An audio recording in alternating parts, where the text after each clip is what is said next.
Bonjour à vous tous et à vous toutes mes amis. Alors on passe un été en métaphore, vous et moi. Écoutez, c'est très joli. Le conte de l'homme qui semait des rêves de vie.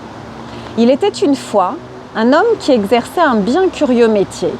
Un métier qu'il avait inventé au mi-temps d'une vie mouvementée et qu'il pratiquait au quotidien de ses rencontres.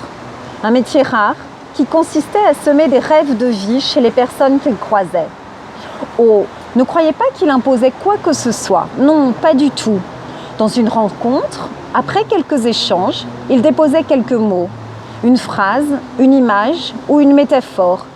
Et son interlocuteur repartait ensemencé d'un rêve qui allait se développer en lui dans les semaines, les mois ou les années à venir.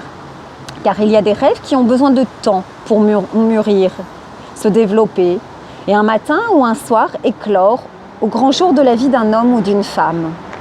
Vous allez me demander bien sûr comment il procédait, comment il arrivait à trouver ces mots, ces petites phrases qu'il déposait chez ceux qu'il rencontrait. De la façon la plus simple. Tout d'abord, il écoutait. Il écoutait avec ses yeux. Il regardait avec la totalité de son corps. Il appelait cela labourer le terrain pour le préparer. J'appellerais cela calibrer. Dans ce que vous venez de dire, voici ce que j'ai entendu. Il reformulait. Et à ce moment-là, il répétait au plus précis et au plus près ce que venait d'énoncer l'autre devant lui. Il redonnait ainsi simplement, respectueusement à la personne ce qu'elle venait de lui dire. Il appelait cela débroussailler, élaguer. Et le plus souvent, il y avait entre ce que la personne avait exprimé et ce qu'il renvoyait un léger décalage, un espace ouvert pour une écoute nouvelle. L'homme qui semait des rêves de vie savait que la véritable écoute est celle qui permet à celui qui parle d'entendre enfin ce qu'il dit.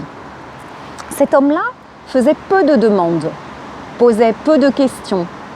Il y avait en lui comme une sorte de pudeur à dépendre de la réponse de l'autre.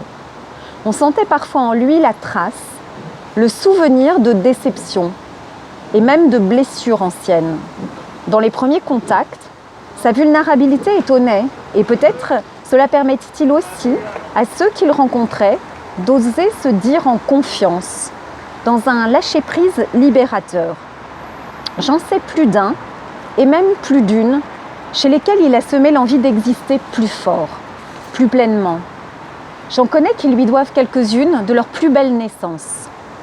Je crois qu'ils sont nombreux à apprécier de ne se sentir en rien redevable de ces instants de liberté où un rêve s'éveilla en eux et commença à transformer leur vie.